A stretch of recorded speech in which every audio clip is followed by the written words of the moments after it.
সুবহানাল্লাহ, সুবহানাল্লাহ, সুবহানাল্লাহ।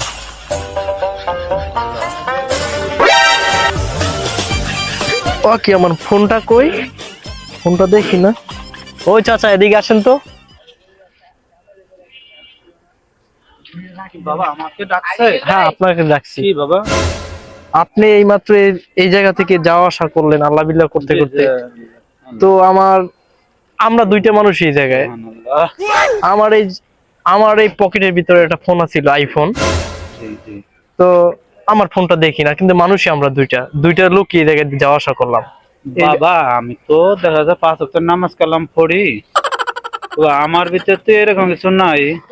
এখন আপনি আমার বাবার বয়সী, আপনার তো বলা যায় না যে আমার এই ফোনটা আমার পকেটের ভিতরে ছিল। আপনি এই জায়গায় গেছেন, তো আপনার তো পকেটে ফোন দেখি, তো আমার ফোনটা তো দেখি না। না দেখেন আমারটা কি এটা না, আমার তো টাচ ফোন। বাবা আমার সন্দেহ করলো, আমি আপনার বাপ বয়সী মানুষ, আমার সন্দেহ করলো। আমার ফোনটা তো পাইতে আছি না। কোনটা না পাইলে এখন আমার কি কিছু করার আছে? আমার এই মাত্র পকেটে ছিল, আপনি যাওয়া আসা করলেন, এই জায়গায় তো আর কোনো লোক নাই। দেখেন সুবহানাল্লাহ, আল্লাহ, কোন জগতে এসে পড়লাম আল্লাহ। না বাবা আমি তোমার মোবাইল টোবাইল দেখি টেকি নেই বাবা। আল্লাহ বাঁচাইছে, আল্লাহ আল্লাহ বাঁচাইছে।